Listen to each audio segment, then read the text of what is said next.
Halo sahabat Deminer semua, sedulurku semua. Assalamualaikum warahmatullahi wabarakatuh. Nah, di video sebelumnya saya telah menjelaskan prosedur membuat parit. Untuk di video kali ini kita akan membuat tanggul. Jadi saya akan bahas seputar pembuatan tanggul oleh unit ekskavator. Nah, seperti sebelumnya saya selalu mengatakan bahwa ekskavator itu adalah memposisikan trek, apapun pekerjaannya, memposisikan trek itu yang sangat penting, itu kuncinya. Nah, kita bisa lihat di tayangan ini, kita membuat tanggul. Jadi memposisikan trek itu searah dengan tanggul yang akan dibuat. Nah, ini saya akan membuat tanggul ke arah belakang. Nah, lihat posisi treknya, dia menghadap ke sana, ke depan. Tanggulnya dibuat di depannya dan akan mundur terus searah dengan tanggul yang akan dibuat. Nah, di sini kita sudah memulai membuat tanggul, yaitu dengan yang pertama kita ambil material dulu, entah itu dari kiri atau dari kanan, tergantung yang kita yang mau sebagai tanggul pengamannya, yang mana yang mau diamankan. Nah, untuk di tayangan ini yang kita mau amankan adalah yang sebelah kiri. Berarti jangan sampai yang dari kiri nanti misalnya ada limpasan air itu tidak nyebrang ke kanan, jadi kita batasi dengan tanggul. Atau misalnya kalau di jalan, nah yang sebelah kanan ini kita analogikan sebagai jalan. Nah, yang sebelah kiri yang sebelah kanannya adalah parit atau beda tinggi. Nah, itu kita harus kasih pengaman, yaitu tanggul. Nah, yang pertama kita tumpuk-tumpuk material, kemudian kalau dirasa sudah cukup untuk ketinggiannya kita tekan, kita padatkan sampai unitnya trek depannya itu terangkat seperti ini. Ya nggak apa-apa, biar untuk memastikan dia betul-betul padat. Tujuannya apa?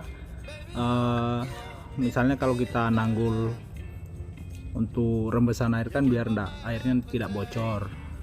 Nah, kita tekan, kemudian kita rapikan atasnya biar dia permukaannya itu rata, jadi tidak naik turun. Nah, jadi yang perlu diperhatikan nanti juga kelurusannya, jangan sampai kayak ular belok-belok ya. Jadi itu acuan lagi, patok acuan lagi di sini kuncinya. Meskipun tidak ada patok acuan, sebenarnya secara visual itu bisa kita lihat, oh tanggul ini berbelok, jadi kita mulai adjust lagi. Nah, ketika kurang rapi pinggirnya, kita bisa sapu-sapu seperti ini. Nah, kalau di unit yang sebenarnya, unit asli maksud saya, itu merapikan pinggirnya itu gampang sekali. Tapi ini karena kita hanya pakai RC, jadi kalau ada batu-batuan begitu tenaganya tidak mampu ya untuk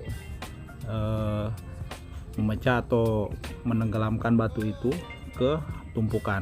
Nah, seperti itu terlihat batunya. Nah, tapi tidak apa-apa, itu apa namanya, yang penting kita tahu teorinya saja. Adapun prakteknya nanti di unit yang sebenarnya itu lebih lincah lah dibanding kita menggunakan RC seperti ini. Nah, tadi kita mundurkan lagi karena dirasa yang di depan itu sudah cukup untuk ketinggiannya dan kerapiannya sudah dapat.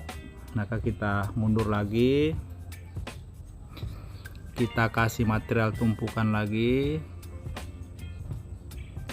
secara perlahan, dan nanti kita akan usahakan tumpukan yang ini lebih tinggi dari tanggul yang sudah jadi di depannya. Jangan disamakan dulu, tidak apa-apa, lebih tinggi. Nah, tujuannya apa? Nah, tujuannya itu ketika kita tekan nanti supaya dia tetap dapat levelnya dengan yang sudah jadi tidak naik turun tanggulnya. Nah, kalau misalnya kita sudah meletakkan material sesuai dengan ketinggian yang sudah jadi, begitu kita padatkan nanti kita tekan, ya otomatis dia akan lebih rendah dari yang sebelumnya. Nah, enggak apa-apa lebih tinggi.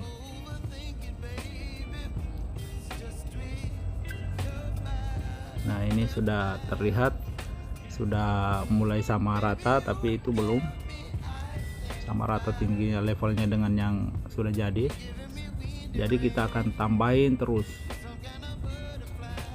Kalaupun nanti kita sudah tekan tapi malah lebih tinggi dari yang sebelumnya, kan gampang saja kita korek lagi sebagian, kita potong lagi. Dan ketika kita tarik, kita potong, itu kan otomatis lari ke jatuhnya ke depan kita, yang akan kita tambahin material lagi nanti untuk sambungan berikutnya. Nah, seperti kelihatan di tayangan ini, itu sudah lebih tinggi, Nah,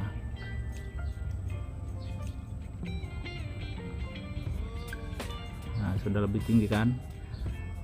Jadi di sini kita akan mulai menekan. Kalau di unit asli sebenarnya ini lebih lincah ya untuk merapikan itu, tapi karena ini RC atau apa namanya, joysticknya juga itu, kalau di unit saya ini yang Huina 1593 ini terlalu sensitif joysticknya, jadi betul-betul harus hati. Nah, itu aja swing itu sampai kelewatan terus, buka tutup bucket pun kelewatan, sensitif sekali dia punya joystick. Ya saya suka sih, cuma belum menguasai saja sebenarnya. Nah, ini kita mulai tekan, kita rapikan.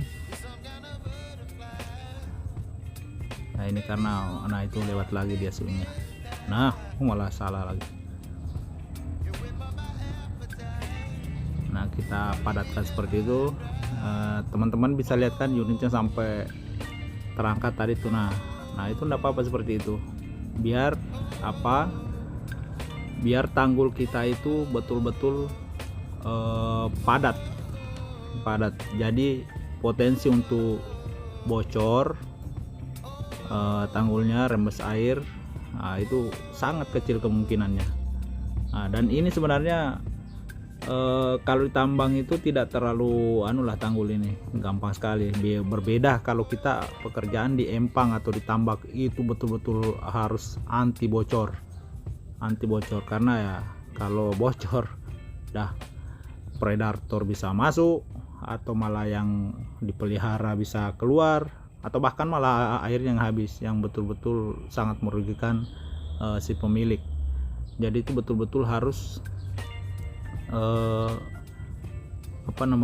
kita buat anti bocor seperti itulah, karena dampaknya kemana-mana kalau dia empang itu atau tambak itu sudah bocor. Berbeda kalau tambang, ya bocor-bocor dikit gitu masih tidak signifikan lah, tapi ya harus diperbaiki juga kalau memang sudah ada kebocoran begitu, karena bocor sedikit nanti akan membesar dan akan berdampak merugikan. Nah, karena bekerja di tambang itu musuh terberatnya adalah air ya. Bukan kita nolak hujan, tapi kalau hujan ya sudah pasti stop tuh aktivitas tambang. Apalagi kalau air itu tidak kita betul-betul kita manajemen dengan baik ya. Jadi bisa ngantong di mana-mana, airnya menghambat proses slippery pasca hujan. Terhambat operasi karena banyaknya genangan air. Itu musuh terberat tambang itu. Nah, sini kita lihat sudah mulai terbentuk dia punya tanggul. Nah, ini kita rapikan lagi. Nah, terlihat kan, sudah mulai terlihat tuh permukaan atasnya atau topnya tanggul ini sudah kelihatan rata dan sama besar. Ya, itu yang perlu diperhatikan juga ya teman-teman. Ukuran tanggul itu biasanya kita kalau ditambang itu 2 kali lebar bucket atau 1 lebar bucket saja yang topnya atasnya tanggul itu. jadi kelihatan rapi ya. Jangan sampai ada yang kayak ular habis makan mangsanya ya, jadi gembung-gembung gitu. Nah itu harus diperhatikan. Nah kalau ada yang seperti itu ya kita garuk lagi pikirnya, usahakan sesuai besarnya, bisa sama besar ya, jangan sampai kayak ular habis makan. Nah karena itu akan terlihat tidak nyaman, tidak bagus, tidak indah dilihat. Nah mungkin kalau kita di sampingnya, karena tanggul itu harus tinggi ya, jadi biasanya kalau ditambang lebih tinggi dari mobil Tritontu atau Pajero, Fortuner, lebih tinggi dari itu. Oke teman-teman ya, mungkin cukup video kali ini. Terima kasih sudah menonton. Silahkan di like kalau suka, silahkan tulis di kolom komentar kalau ada mau di sharing. Terima kasih. Assalamualaikum warahmatullahi wabarakatuh.